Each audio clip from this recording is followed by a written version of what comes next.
Hello दोस्तों, तो आज के इस वीडियो में यूपी स्पेशल की जो प्रमुख नीतियों का पार्ट पहला पढ़ा था, उसमें से जो इनमें दी गई 20 नीतियां हैं, इनमें से 10 जो नीतियां हैं हमने इसके पहले वाले पार्ट में ख़त्म कर दिया था।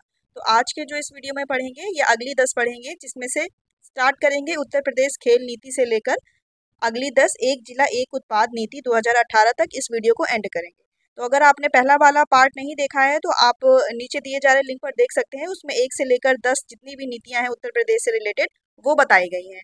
तो चलिए स्टार्ट करेंगे हम उत्तर प्रदेश खेल नीति से। उत्तर प्रदेश खेल नीति 2023 में क्या क्या चीज़ें बताई गई हैं, क्या प्रावधान है और क्या इसका उद्देश्य है। तो इस नीति का उद्देश्य है कि प्रदेश में खेल और खिलाड़ियों या जो एथलीट हैं उनको बढ़ावा देना तथा खेल संस्कृति के विकास करने हेतु राज्य की पहली पहल है। मतलब कि जिसमें अपने प्रदेश से संबंधित जितने भी खेल खिलाड़ी हैं या एथलीट हैं उनको राज्य स्तर या अंतर्राष्ट्रीय स्तर पर बढ़ावा देने से संबंधित नीति है। तो इस नीति के तहत हर विद्यालय में 40 मिनट का खेल, जो 40 मिनट का एक पीरियड होता है, उसके अकॉर्डिंग एक खेल का पीरियड भी अलग से दिया जाएगा, जिसमें शारीरिक शिक्षा या योग के लिए उसको निर्धारित किया जाएगा। राज्य में पीपी ट्रिपल पी ये क्या है, तो पब्लिक प्राइवेट पार्टनरशिप। इस मॉडल के तहत अलग अलग खेलों के 14 सेंटर ऑफ एक्सीलेंस बनाए जाएंगे। ये पूछा जा सकता है कि उत्तर प्रदेश खेल नीति 2023 के अंतर्गत जो राज्य में कितने सेंटर ऑफ एक्सीलेंस खेलों के लिए बनाए जाएंगे, तो 14 सेंटर बनाए जाएंगे और 5 उच्च प्रदर्शन केंद्र भी तैयार किए जाएंगे। और इसमें क्या है, तो इस खेल नीति के अनुसार जो हर पंजीकृत खिलाड़ी रहेगा, मतलब इस खेल नीति के अंतर्गत जो भी खिलाड़ी पंजीकृत करवाएगा या अपना पंजीकरण करवाएगा, उस खिलाड़ी का 5 लाख रुपए तक का स्वास्थ्य बीमा भी करवाया जाएगा। मतलब उनको बढ़ावा दिया जा रहा है किसी तरीके से कि अपने राज्य से खेलों को खेल या एथलीट के क्षेत्र में बढ़ावा देने के स्तर पे कुछ उनको ऐसी सुविधाएं मुहैया कराए कि राष्ट्रीय या अंतर्राष्ट्रीय स्तर पर यूपी के खिलाड़ियों का नाम बढ़े। तो ऐसे में खिलाड़ियों को 5 लाख रुपए तक का स्वास्थ्य बीमा करवाया जाएगा और एकलव्य क्रीडा कोर्स से ट्रेनिंग करने या प्रतियोगिता के दौरान जो खिलाड़ियों को चोट लगेगी या इलाज के दौरान उनके लिए भी प्रदेश सरकार ही उसके लिए धन उपलब्ध कराएगी, जो एकलव्य क्रीडा कोर्स से ट्रेनिंग करने वाले जो प्रतियोगी या खिलाड़ी रहेंगे। इसमें एक पृथक राज्य खेल प्राधिकरण की भी स्थापना का भी प्रावधान किया गया है, किसमें जो खेल नीति है। नेक्स्ट नीति है उत्तर प्रदेश जैव ऊर्जा नीति। तो जैविक ऊर्जा या जैव ऊर्जा क्या होती है, जिसमें जो पर्यावरण के अनुकूल जो जैव ऊर्जा होती है, तो उसके विषय में देखेंगे क्या क्या चीजें बताई गई हैं इस नीति के अंतर्गत। तो जैव ऊर्जा अपशिष्ट जैविक कचरे, जो कि जैविक कचरे कह सकते हैं, जो पर्यावरण के अनुकूल होती है, जैसे पशुओं का जो गोबर होता है उनसे या कृषि से के जो अवशेष होते हैं उनसे जैव ऊर्जा का उत्पादन करना। तो जैविक कचरे का उपयोग करके स्थापित करने वाली जैव ऊर्जा परियोजनाएं जैसे कि कंप्रेस्ड बायोगैस, बायोकोल, बायोएथेनॉल तथा बायोडीजल, जो कि इन सब चीज़ों से बनाई जाएंगी, अपशिष्ट जो जैविक कचरे के अपशिष्ट से बनाई जाएंगी। और जैव कोयला उत्पादन संयंत्रों की स्थापना का प्रोत्साहन देना, मतलब कि पर्यावरण के अनुकूल जो प्रदूषण है उनको कम कर, इन सब चीज़ों से अगर जैविक खेती, अगर आपने सुना होगा कि जैविक खेती जो कि पर्यावरण के अनुकूल होती है, इसी प्रकार जैव ऊर्जा का हम उत्पादन यदि करेंगे अगर जैविक अपशिष्ट से, तो ये पर्यावरण के लिए अनुकूल ही रहेंगी, पर्यावरण को ये प्रभावित नहीं करेंगी। तो इस पर जोर दिया गया है, इसको प्रोत्साहन के लिए। अब इसमें कुछ सब्सिडी भी दी जाएगी जिसके तहत लोग जागरूक होंगे इस नीति के अंतर्गत। तो देखेंगे इस नीति के अंतर्गत अपशिष्ट आपूर्ति श्रृंखला का विकास करते हुए प्रत्येक तहसील में एक बायो प्लांट की स्थापना की जाएगी। जो ये जैव ऊर्जा नीति है इसके अंतर्गत प्रत्येक तहसील में एक बायो प्लांट की स्थापना की जाएगी, जो कि जैविक ऊर्जा को बढ़ावा देगी और वहां पर जितना भी उत्पादन होगा ये सब जो जैव अपशिष्ट है इनसे होगा।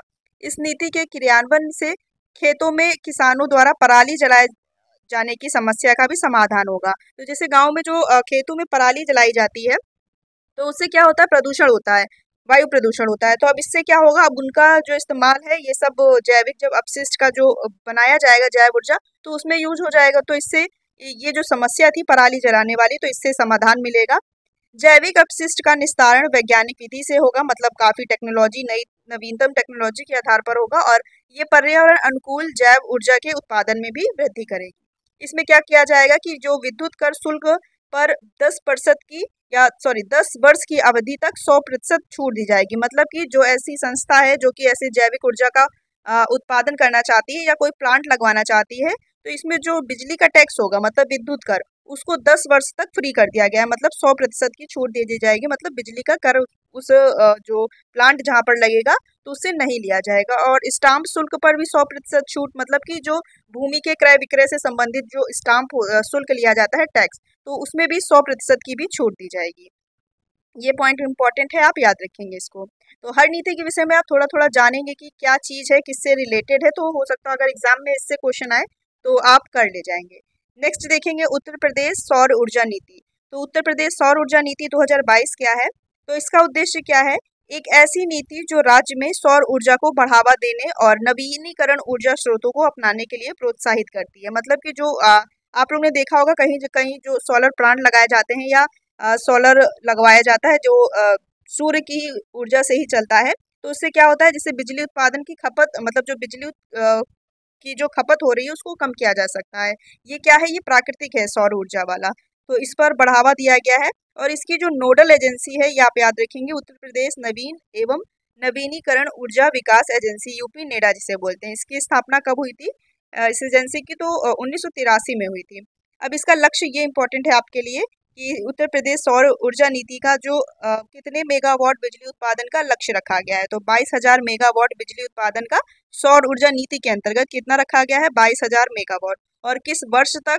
तो ये भी आपके लिए इम्पोर्टेंट है। तो वर्ष 2026 से 27 तक सौर ऊर्जा से जो अनुमानित है कि कितनी बिजली उत्पादन का लक्ष्य है, तो 22,000 है। नेक्स्ट पॉइंट है अयोध्या को सोलर मॉडल सिटी के साथ, मतलब एक क्वेश्चन ये भी करंट का ही है कि कौन सी सिटी को, यूपी की कौन से जिले को सोलर मॉडल सिटी के रूप में नामित किया गया है या डेवलप किया जा रहा है? तो ये है अयोध्या। अब जैसे हमारे यूपी में 17 नगर निगम है ना, तो इनमें से एक हो गया अयोध्या और जो बाकी और 16 बचे हैं तो उनको भी, जो और अदर 16 नगर निगम है उनको भी सोलर सिटी के रूप में डेवलप किया जाएगा। नेक्स्ट पॉइंट देखेंगे स्टाम्प शुल्क पर 100% छूट। मतलब कि जो भूमि के क्रय विक्रय, मतलब जहाँ पर अगर कोई सोलर प्लांट लगवाना चाहता है तो ऐसी जगह पर जो स्टाम्प शुल्क लगेगा या जो टैक्स दिया जाएगा वो उसमें 100% की छूट रहेगी। और अगले 10 वर्षों के लिए जो विद्युत शुल्क है यहाँ पर भी 100% छूट रहेगा। ये सब छूट क्यों दी जाती है? जिससे लोग जागरूक हो सके। मतलब अगर किसी को लालच दिया जाएगा तो वो कार्य जल्दी होगा। तो इस प्रकार से इन नीतियों में भी छूट दिया गया है कि इन नीतियों को जल्दी जल्दी फॉलो करवाया जा सके। अब कैसे फॉलो कराया जाएगा? कहीं ना कहीं सब्सिडी दी जाएगी, कहीं ना कहीं उनको छूट दिया जाएगा। तो इस प्रकार से वो ज़्यादा से ज़्यादा लाभान्वित होंगे। नेक्स्ट पॉइंट है सोलर पावर प्लांट की स्थापना के लिए जो सरकारी उपक्रम को 1 करोड़ रुपए, सॉरी 1 करोड़ नहीं है, सरकारी उपक्रमों को 1 रुपए प्रति एकड़ प्रति वर्ष की दर से, मतलब एक वर्ष में जो सरकारी उपक्रम, जो सरकारी संगठन है, अगर सोलर पावर की प्लांट की स्थापना कराना चाहती हैं तो उनको 1 रुपए प्रति एकड़ प्रति एक वर्ष की दर से ग्राम पंचायत व राजस्व भूमि को दिया जाएगा। नेक्स्ट देखेंगे निजी क्षेत्र में, अगर ये सरकारी उपक्रम की बात हो गई, इनको कितना छूट दिया जाएगा? 1 रुपए प्रति एकड़ प्रति वर्ष की दर से। और जो यदि अगर सरकारी नहीं होंगे, सिर्फ निजी होंगे, निजी क्षेत्र में अगर सोलर पावर पार्क की जो स्थापना के लिए 15,000 रुपये प्रति एकड़ प्रति वर्ष की दर से 30 वर्ष के लिए पट्टे पर दी जाएगी। पट्टे मतलब जो कुछ जमीनें ऐसी होती हैं जो छूट पर दी जाती हैं, मतलब लीज पर दी जाती हैं, तो उनको 30 वर्षों के लिए पट्टे पर दी जाएगी। और जो निजी क्षेत्र है उनके लिए सोलर पार्क की स्थापना के लिए 15,000 रुपये प्रति एकड़ प्रति वर्ष की दर से उनको दिया जाएगा, जो निजी क्षेत्र होंगे। और जो सरकारी के लिए आपको 1 रुपए प्रति एकड़ प्रति वर्ष की दर से ये ग्राम पंचायत व राजस्व भूमि को दिया जाएगा। इसमें एक अगला पॉइंट है नीति। इस नीति के अंतर्गत 30,000 युवकों को सौर ऊर्जा संयंत्रों के रखरखाव का प्रशिक्षण दिया जाएगा। अब ये लगाना है, हटाना है, इसके लिए कोई ना कोई वर्कर्स चाहिए ना, तो ऐसे 30,000 युवकों को सौर ऊर्जा संयंत्रों के रखरखाव के लिए प्रशिक्षण दिया जाएगा। और जो ये इन युवकों को जो प्रशिक्षण दिया जाएगा, तो इन प्रशिक्षित युवकों को सौर मित्र के रूप में नामित किया जाएगा। क्या नाम दिया गया है? सूर्य मित्र। और इन सौर ऊर्जा संयंत्रों के रखरखाव में सहायता करने के लिए इनको नियुक्त किया जाएगा। जो ये सारे सोलर पावर प्लांट या पार्क बनाए जाएंगे तो जिनका रखरखाव मैनेजमेंट कैसे भी होगा, तो इनके लिए 30,000 युवकों को नामित किया जाएगा सूर्य मित्र के रूप में। नेक्स्ट नीति देखेंगे उत्तर प्रदेश सूक्ष्म लघु एवं मध्यम उद्यम नीति। मतलब MSME ये क्या होता है? तो सूक्ष्म मतलब माइक्रो स्मॉल एंड ये मीडियम एंटरप्रेन्योर। तो ये क्या है? MSME ये आपने काफ़ी बार एग्जाम में देखा होगा, ये पूछा जाता है काफ़ी, इसका फुल फॉर्म।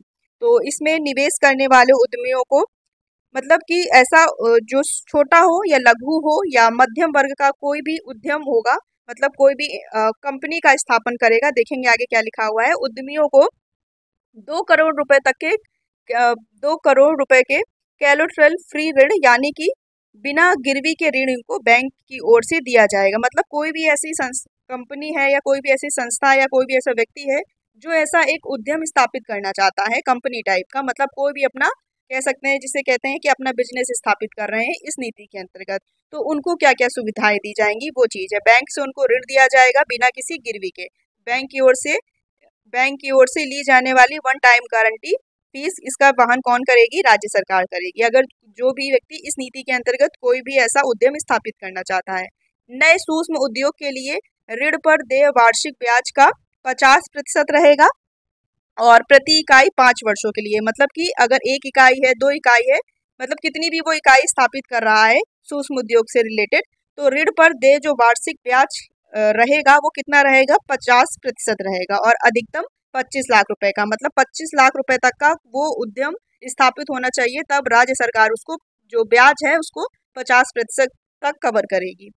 और नेक्स्ट पॉइंट है, उद्यमियों को पूंजीगत निवेश पर 10 से 25% और जो उद्यमी जो ऑलरेडी कोई ना कोई उद्यम ऑलरेडी मतलब कि कोई ना कोई उद्यम, मतलब कि अपना कोई ना कोई एंटरप्रेन्योरशिप है जो ऑलरेडी है।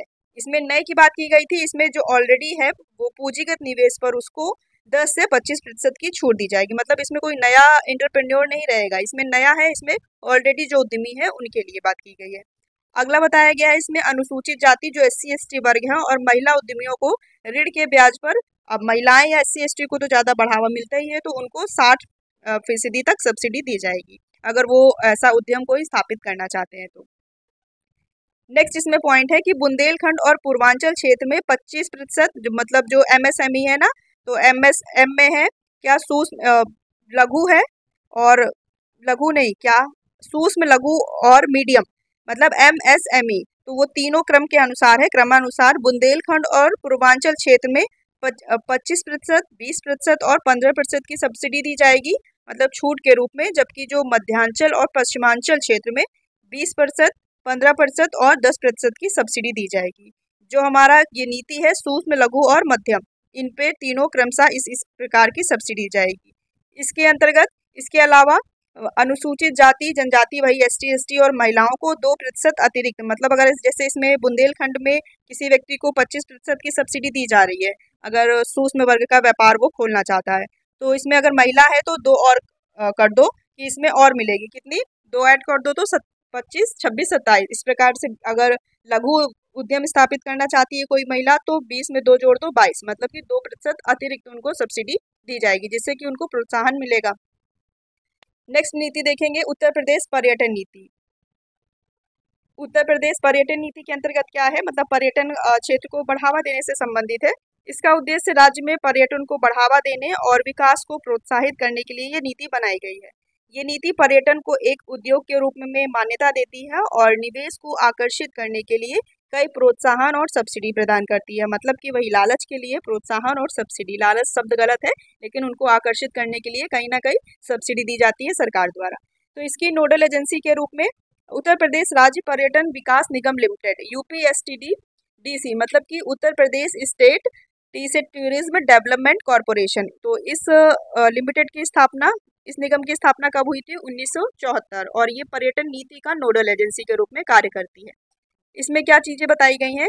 तो इस नीति के अंतर्गत होटल इंडस्ट्री के लिए निवेश आधारित सब्सिडी 10 करोड़ रुपए तक के निवेश के लिए 2 करोड़ रुपए, मतलब कि कह सकते हैं कि अगर कोई व्यक्ति होटल इंडस्ट्री के लिए कोई होटल बनाना चाहता है कि पर्यटन अगर होटल बनेगा, अगर कोई जैसे पर्यटन क्षेत्र है जैसे अयोध्या है, ये पर्यटन क्षेत्र का अब प्रमुख केंद्र बन चुका है यूपी में, तो अगर यहाँ पर कोई होटल बनाना चाहता है और उसकी लागत 10 करोड़ रुपए तक उसमें निवेश करके कोई होटल या कोई भी ऐसा इंडस्ट्रियल एरिया बनाना चाह रहा है जो कि पर्यटन को बढ़ावा दिया जा सके, तो उसमें जो राज्य सरकार है इसमें 2 करोड़ रुपए तक की आपको लाभ देगी या छूट देगी, या उनकी तरफ से आपको इतने रुपए की कह सकते हैं सब्सिडी के रूप में दिए जाएंगे। और वहीं यदि अगर वो एरिया जो हमारा होटल की लागत है यदि 500 करोड़ रुपए से अधिक है, तो अगर ऐसा कोई निवेश कर रहे हैं हम, तो उसके लिए राज्य सरकार 40 करोड़ रुपए तक सब्सिडी देगी। तो मतलब अगर 10 करोड़ का कोई निवेश करके होटल खोल रहा है तो उसको राज्य सरकार 2 करोड़ रुपए का, और 500 करोड़ रुपए से अधिक का कोई निवेश करके यदि कोई होटल इंडस्ट्री खोल रहा है तो उसको राज्य सरकार 40 करोड़ रुपए तक की सब्सिडी देगी। इसमें होटलों को उद्योग का दर्जा मिलेगा। अगर कोई इतनी बड़ी लागत से कोई होटल खोल रहा है तो उन होटलों को उद्योग का दर्जा दिया जाएगा।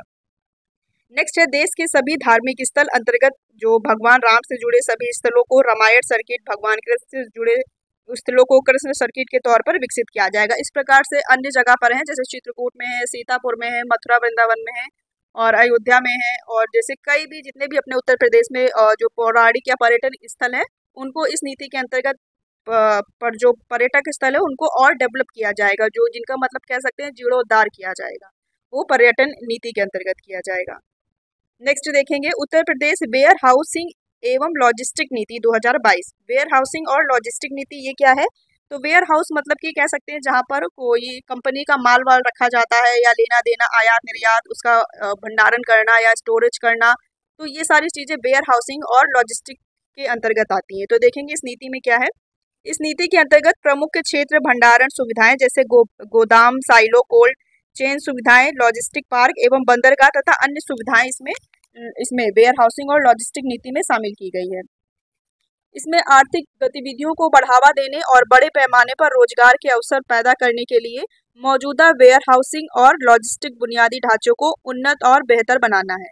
मतलब कि जैसे कोई कंपनी है और उसके पास सामान वो अपना उत्पाद करती है, और पर्यटन पर मतलब पर्यटन नहीं, जो उससे हम लोग क्या करते हैं उसको इधर से उधर करना, हाँ आयात निर्यात करती है, तो उसके पास कोई जगह नहीं है, वेयर हाउस नहीं है कि जहाँ पर वो सामान को रख सके, वहाँ पर सामान भिजवा सके, और वहाँ से जो कोरियर बॉय वगैरह, या बॉय नहीं, कोरियर से रिलेटेड जो ट्रक्स वगैरह, माल गोदाम टाइप का, तो वहाँ पर अपना आदान प्रदान कर सके, मतलब आयात निर्यात किया जा सके सुचारू रूप से। तो अगर ऐसी कोई वेयर हाउसिंग मतलब ऐसी कोई जमीन लेना चाहता है या कुछ ऐसी जगह पर वो व्यक्ति अपना वेयर हाउसिंग इंस्टॉल करना चाहता है तो क्या छूट दी जाएगी? तो बुंदेलखंड एवं पूर्वांचल क्षेत्र तथा ताज टैप्रोजियम क्षेत्र के अंतर्गत आने वाले क्षेत्रों को 100% छूट दी जाएगी, और वहीं मध्यांचल और पूर्वांचल क्षेत्र में 75% छूट दी जाएगी, गौतम बुद्ध नगर एवं गाजियाबाद को छोड़कर।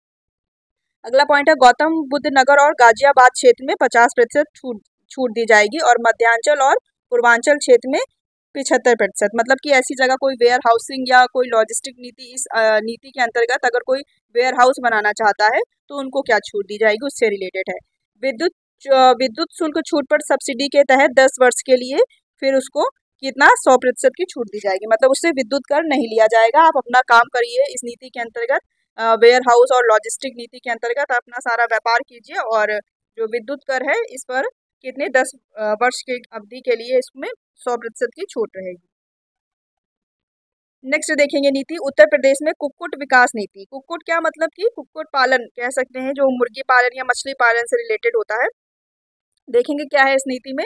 इस नीति में इसका उद्देश्य है राज्य में कुक्कुट पालन को बढ़ावा देने और किसानों की आय बढ़ाने के लिए ये योजना शुरू की गई है। इस नीति का मुख्य उद्देश्य प्रदेश में प्रोटीन युक्त आहार की उपलब्धता सुनिश्चित करना और अंडे की उपलब्धता, कुक्कुट मांस की उपलब्धता, पशुपालन को बढ़ावा और रोजगार सृजन की मांग। मतलब कि जैसे मुर्गी पालन हो रहा है तो उससे अंडे होंगे, मांस बनेगा, तो इसमें इन क्षेत्रों में बढ़ावा दिया जा रहा है जिससे कि रोजगार के अवसर होंगे।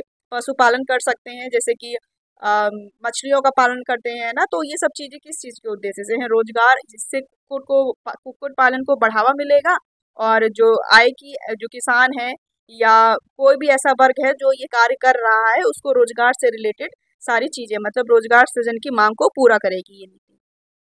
इस नीति के तहत स्थापित होने वाली इकाइयों को 100 सालों तक बिजली के बिल में इलेक्ट्रिसिटी ड्यूटी पर 100% की छूट मिलेगी। इसके भी नीति के अंतर्गत कोई ऐसा प्लांट स्थापित कर रहा है तो उसको भी 10 सालों तक बिजली के बिल में इलेक्ट्रिसिटी में मतलब 100% की छूट दिया जाएगा। कुक्कुट पालक 30,000 पक्षियों की कॉमर्शियल यूनिट और 10,000 पक्षियों की कॉमर्शियल यूनिट स्थापित कर सकेंगे। जो कुक्कुट पालक होंगे वो 30,000 पक्षी और कॉमर्शियल यूनिट पर, और जो 10,000 पक्षियों की कॉमर्शियल यूनिट को स्थापित कर सकेंगे। नेक्स्ट नीति देखेंगे, उत्तर प्रदेश जनसंख्या नीति। उत्तर प्रदेश जनसंख्या नीति 2021, ये 2021 में आई थी और अब 2025 चल रहा है। तो देखेंगे इसमें क्या क्या प्रावधान किए गए थे। प्रदेश में जो प्रथम जनसंख्या नीति की घोषणा की गई थी, ये 11 जुलाई सन 2000 में की गई थी। 11 जुलाई को विश्व जनसंख्या दिवस भी शायद मनाया जाता है। तो उत्तर प्रदेश सरकार द्वारा 2021-30 की अवधि के लिए ये एक नई जो जनसंख्या नीति की घोषणा की गई है 2021 वाली, ये 2021 से 30 मतलब आगामी 10 वर्षों तक रहेगी। अब देखेंगे इसमें जो नई जनसंख्या नीति के तहत क्या क्या लक्ष्य रखे गए हैं अगले आगामी वर्षों तक। तो इसमें वर्ष 2026 तक कुल प्रजनन दर को वर्तमान जो प्रति हजार आबादी पर 2.7 से घटाकर, मतलब वर्तमान में 2.7 थी जब 2021 में ये आई थी नीति। तो जो वर्तमान में 2.7 से घटाकर इसको 2026 तक कुल प्रजनन दर को प्रति हजार आबादी से 2.7 से घटाकर 2.1 करना था। मतलब ये सीधा सीधा ये कह रहे हो कि वर्तमान में 2.7 थी 2021 में जब आई थी, तो उसमें वर्ष 2026 तक हमें कुल प्रजनन जो जन्म लेना या मृत्यु, तो जो ये प्रजनन दर थी इसको 2026 तक कितना करना था, 2.1 करना था। और वर्ष 2030 तक इसको और घटाकर 1.9 करना था। तो वर्तमान में 2021 की यदि बात की जाए तो वर्तमान में कितनी थी तब, 2.7 थी प्रजनन दर, और इसको घटाकर 2026 तक 2.1 और वर्ष 2030 तक इसको 1.9 करना था, 1.9 करना है। अगला है वर्तमान में 1 लाख पर मात्र मृत्यु दर, मतलब कि जो माताओं की मृत्यु होती है उस दर की बात की जा रही है। जब 2021 में आई थी तो 1.197 थी, कितनी, 1 लाख पर माताओं की मृत्यु की जो संख्या थी 197 थी, 197, जिसे वर्ष 2026 तक इसको कितना कम करके कर दिया गया है, 150, मतलब इतना लक्ष्य रखा गया है। और वर्ष 2030 तक इसमें 2 कम 100, मतलब 1 लाख में 98 मतलब 98 जो मृत्यु दर होगी इसको इतना लक्ष्य रखा गया है कि इतनी मृत्युओं का आंकड़ा होगा। तो ये ऐसा लक्ष्य रखा गया है मातृ मृत्यु दर का। आपको 2026 का 150 और 2030 का 98 याद रखना है। फिर इसी प्रकार शिशु मृत्यु दर की बात की जाए तो वर्ष 2026 तक प्रति हजार शिशुओं पर 32, मतलब हजार जो शिशु हैं अगर उसमें मृत्यु का दर हो या आंकड़ा हो तो वो 32 हो। और वर्ष 2030 तक इसमें और कम, मतलब कि 22 एक प्रति 1000 में करने का लक्ष्य रखा गया है। तो आपको 2026 का याद रखना है, 32 करना है शिशु मृत्यु दर है। और 2030 तक इसमें 2030 तक इसमें 22 करने का लक्ष्य रखा गया है। वर्तमान में जो जब 2021 में आई थी तब इसमें जो शिशु जन्म दर की जो आंकड़ा था ये प्रति हजार में 43 था। जो जन्म लेने वाले जो बालक हैं या बच्चे हैं ये 1000 में कितने, 43 हैं। नेक्स्ट देखेंगे जो औसतन जीवन प्रत्याशा है, मतलब कि कोई व्यक्ति कब तक जीवित रहता है, मतलब उसका औसतन जीवन प्रत्याशा की बात की जा रही है। इसमें वर्ष 2026 तक 64.3 से बढ़ाकर इसमें जो 66 करनी है, कितनी करनी है, 2000 जो वर्तमान में जब आई रही होगी 2021 में तब इसमें 64.3 थी। अब इसको बढ़ाकर हमें वर्ष 2024 तक कितना करना है, 66 करना है। और हमें नहीं, मतलब कि जो ये नीति है जनसंख्या नीति, इसके अंतर्गत जो सरकार के दिए गए आंकड़े हैं। और वर्ष 2030 तक इसमें 1 कम 70, मतलब जो जीवन प्रत्याशा की उम्र है व्यक्ति कब तक जीवित रहता है। तो पहले जमाने में 100 वर्ष तक, 90-100 वर्ष तक जीवित रहते थे। अब के खान पान से ऐसा है कि व्यक्ति 60-70 से ज़्यादा या कह सकते हैं जीवित नहीं रह सकता। तो ये जो मापा गया है ये औसतन है। ठीक है, आपको याद रखना है 2026 तक 66 वर्ष और 2030 तक कितनी जीवन प्रत्याशा औसत मापी गई है या लक्ष्य रखा गया है, 69, मतलब 69। तो ये हो गई जनसंख्या नीति। अगली है उत्तर प्रदेश डेटा सेंटर नीति 2021। तो इसमें क्या बताया गया है, डेटा सेंटर मतलब कि जो डेटा सेंटर कह सकते हैं कि जहाँ पर ऐसा एक स्थान होता है जहाँ पर जो कंप्यूटिंग टूल्स होते हैं, कंप्यूटिंग उपकरण जैसे कि सर्वर होता है, नेटवर्क होता है, या कुछ ऐसी डिवाइसें होती हैं स्टोरेज से रिलेटेड, तो इनको रखना या इसका मैनेजमेंट करना ताकि डेटा को एक साथ प्रोसेस किया जा सके या स्टोर किया जा सके या उसका प्रसारित किया जा सके। तो ये क्या है, उत्तर प्रदेश डेटा सेंटर नीति के अंतर्गत क्या क्या चीज़ें हैं। राज्य में डेटा स्टोरेज में आत्मनिर्भर बनाने की दिशा में बढ़ावा मिलने के साथ ही उत्तर प्रदेश में डेटा सेंटर पार्क के विकास को भी प्रोत्साहन मिलेगा। ऐसे कुछ जो बताया आपको, जैसे कंप्यूटिंग टूल से रिलेटेड कुछ ऐसे डेटा पार्क को स्थापित किया जाएगा। इसके अंतर्गत 900 मेगावाट क्षमता के कम से कम 8 निजी डेटा सेंटर स्थापित किए जाएंगे। मतलब कि अपने प्रदेश में से 8 डेटा सेंटर स्थापित किए जाएंगे 900 मेगावाट क्षमता के कम से कम, जिसमें से जो जापान की cloud infrastructure India private limited और NTT global centers Hiranandani group की NNI DP developments private limited कार्यरत है। मतलब कि जो अब वर्तमान में है ये सारी जो कंपनियां हैं ये डेटा सेंटर नीति के अंतर्गत हमारे यहाँ स्टैब्लिश्ड है और कार्य कर रही हैं। इसमें नोएडा, ग्रेटर नोएडा और यमुना एक्सप्रेसवे क्षेत्रों को इलेक्ट्रॉनिक्स मैन्युफैक्चरिंग जोन घोषित किया गया है। मतलब ये जो नोएडा, ग्रेटर नोएडा साइट है यहाँ पर ये जो डेटा सेंटर पार्क है यहाँ स्टैब्लिश किए जा रहे हैं और इसको इलेक्ट्रॉनिक मैन्युफैक्चरिंग जोन घोषित किया गया है। मतलब यहाँ इलेक्ट्रॉनिक से रिलेटेड सारी जोन इसको घोषित किया गया है। इसके नतीजे से चीन, ताइवान और कोरिया की कई प्रतिष्ठित कंपनियां हैं अपनी इकाइयां यहाँ पर स्थापित करने के लिए आगे बढ़ी हैं इस नीति के अंतर्गत। तो ये हो गई हमारी डेटा सेंटर नीति। नेक्स्ट है एक जिला एक उत्पाद नीति 2018। ये लास्ट है इस वीडियो की नीति जो है लास्ट वाली है। और ये क्या है, ये एक प्रकार से एक योजना भी है, वन डिस्ट्रिक्ट वन प्रोडक्ट जिसको हम नाम से जानते हैं। इसकी शुरुआत कब से की गई? 24 जनवरी 2018। 24 जनवरी को उत्तर प्रदेश दिवस मनाया जाता है। इसका क्या उद्देश्य है? मतलब एक जिला एक उत्पाद। मतलब अगर अपने यूपी में 75 जिले हैं तो 75 जिलों के अपने अपने कुछ ऐसे प्रोडक्ट होंगे जो स्पेशलिस्ट उस जिले के ही लिए होंगे। मतलब कि उसकी बनावट या उसका उत्पादन उस जिले में ही किया जाता है। तो इसका क्या उद्देश्य है? तो ये स्थानीय शिल्प और उत्पादों को बढ़ावा देने, जिससे उनको रोजगार मिलेगा। जैसे कि अगर कोई वस्तु वहाँ पर बनाई जा रही है, उसका आयात होगा, निर्यात होगा, तो क्या रोज वो वस्तु वैश्विक स्तर पर अपने राज्य की पहचान देगी या अपने शहर की पहचान देगी। तो इस प्रकार से चीज़ों को बढ़ावा मिलेगा, उत्पाद किया जाएगा तो और फिर क्या रोजगार को बढ़ावा मिलेगा और संतुलित क्षेत्रीय विकास को प्रोत्साहन करना है। और इस कार्यक्रम के तहत प्रत्येक जिले में एक विशिष्ट उत्पाद का चयन किया जाता है और उसे उस जिले की पहचान के रूप में बढ़ावा दिया जाता है और उसको राष्ट्रीय अंतर्राष्ट्रीय स्तर पर उसका निर्यात किया जाता है किस एक जिला एक उत्पाद नीति के अंतर्गत। और यही चीज़ दोबारा लिखी गई है। तो ये हो गया आपका वीडियो जो कि दूसरा पार्ट था उत्तर प्रदेश की जो नीतियां हैं इससे रिलेटेड। इसका पहले वाला पार्ट अगर आपने नहीं देखा है तो उसको भी देखिएगा, फिर ये देखिएगा तो आपको ज़्यादा समझ में आएगा। टोटल आपने यूपी की जो यूपी गवर्नमेंट की 20 नीतियां हैं उनको कवर कर लिया है दोनों वीडियो को मिलाकर, अगर आपने दोनों देख लिए हैं। तो दोस्तों अगर वीडियो आपको अच्छा लगा हो तो वीडियो को जरूर लाइक कीजिएगा और मिलते हैं आपके साथ अगले वीडियो में।